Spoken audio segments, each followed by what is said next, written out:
bamabanga toza nango awa mai yango toza na yango ne bomona na bilili wana me makambo ezosimba kaka te banzela kotongama na pasi omona mwelo mwa muke yoka budget belé on dirait mabanga euta na Chine yango zelo basele oyo ezaki zelo importé to nini ezaka na mboka na biso.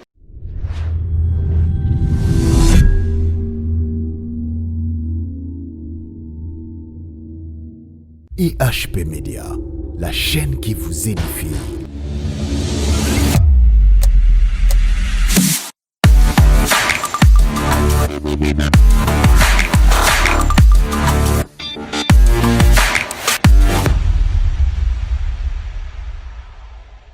Bonjour chers internautes, les amoureux de IHP Media. C'est bien moi, votre humble serviteur Nathan Mwamba, communément appelé la confiance de mieux faire. Le savoir ne ment jamais.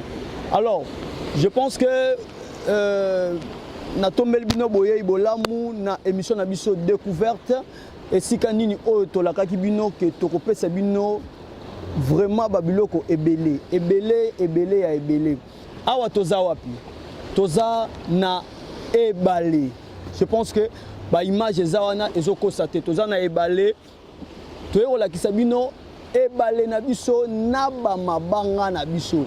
Alors, je ne peux jamais commencer cette émission sans pourtant dire un grand merci à maman GH, ya papa Osé Amani et sans oublier mon coach, celui que j'appelle 3 fois plus que Ibenge, les cordons et Kibumba. Je dis un grand merci à mon équipe technique. Merci beaucoup à Brice Bilemar, car la simplicité a un nom, garçon sympa. Et pourquoi pas dire un grand merci à Brad Bumba. Quand j'appelle, quand je parle de lui, en tout cas je me tais. Et je demande aussi à Maï Evan Kimia, communément appelé le mathématico de la presse congolaise. Merci beaucoup. Je ne suis pas seul, je suis pas seul. Derrière la caméra, lui, il est double bransard, Brad Bumba. Alors, je suis là avec Brad Bumba, comme vous le constatez. Merci Nabino Peba et Bopesibiso, vraiment occasion. Nebo Pesibiso tant Nabino Boye. En tout cas, vous allez dessus. En tout cas, nous avons tout dans notre pays. Nous avons tout. Toza vraiment na nyoso, toza na nyoso, mais tozo mituna.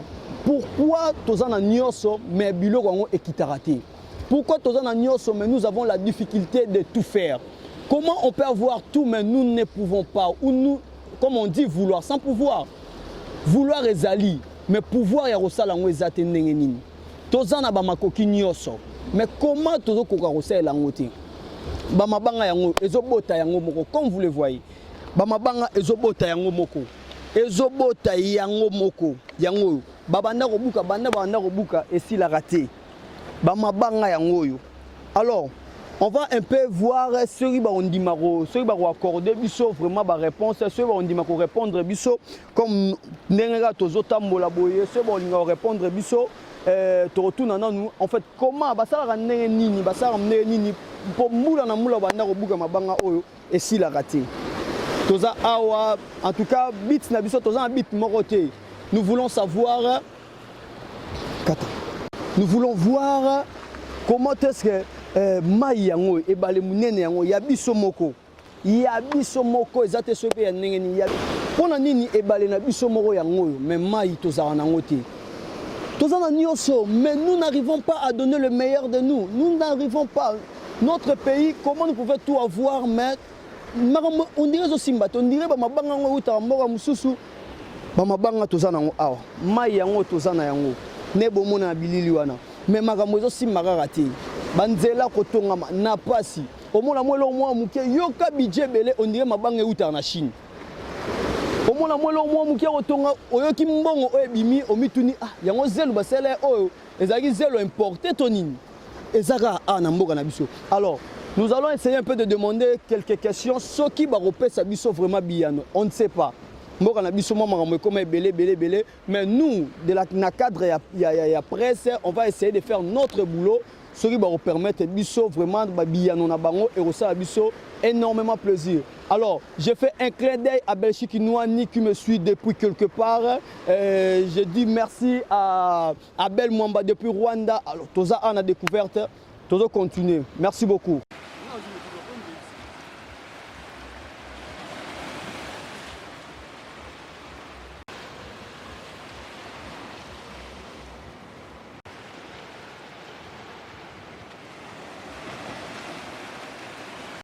Voilà, bino moko bouti kolanda, biso na bino, nini ba image uti ko défilé, na ba écran na bino, na ba tablette na bino, ba téléphone na bino, na moyen nyos obo buluki kolanda biso.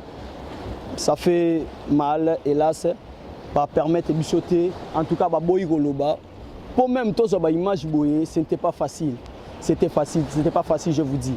Donc, et c'est il fallait tout ça la moi mboka na biso ezabungu. Fallait ko sala moi nini ko simba moi boye ko sa moi ko liesa moi boye mais tout ça on peut ga ya robatama. Donc allez-y comprendre awa ndega nazoloba bien oboti ko mona wana ezaka juste ba image ya ba mabanga obomoni wana mabanga babukaka bana wana ko bukango esila raté mais et continuer à robota juste en face na biso to mona toza vraiment na fleuve Congo toza vraiment à ne balé na biso. Juste 44 awa toza na commune Yansele, je vous rappelle. Hein? Juste pour rappel mo boye kaka a toza na commune ya Ngaliema na quartier Kintuka Pêcheur. Ya ko kam mo appelle susu 44 ya commune ya Ngaliema toza na toyeko découvrir île na kati ya Ngaliema. Na kati ya Ngaliema na Kintuka Pêcheur comme la ya île yango Kiudi. Kiudi, je pense que le caméraman a eu ben de la biso na musika. Ils sont vraiment pas trop loin de nous, juste bois tout cas, mais va permettre de sauter tout ça. Hélas, mais prochainement, dans le cadre de la découverte, on va essayer de faire le mieux. On va essayer un peu, il y a côté vraiment place. En tout cas, ce c'est ma caméra, elle montre ton côté en haut. Ce c'est ma caméra, maman GH, aux yeux regardez.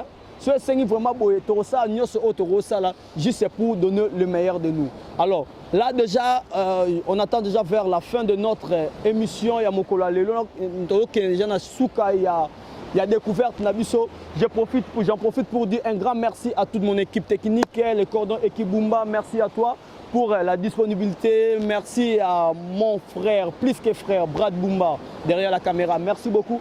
Merci à Brice Bulma. La simplicité a un nom, donc Brice. Vous comprenez, sur la simplicité, vous comprenez que c'est la Brice. Alors, je dis merci à Maman. En tout cas, là, je vais dire ça même ça 80 000 fois. Maman GH.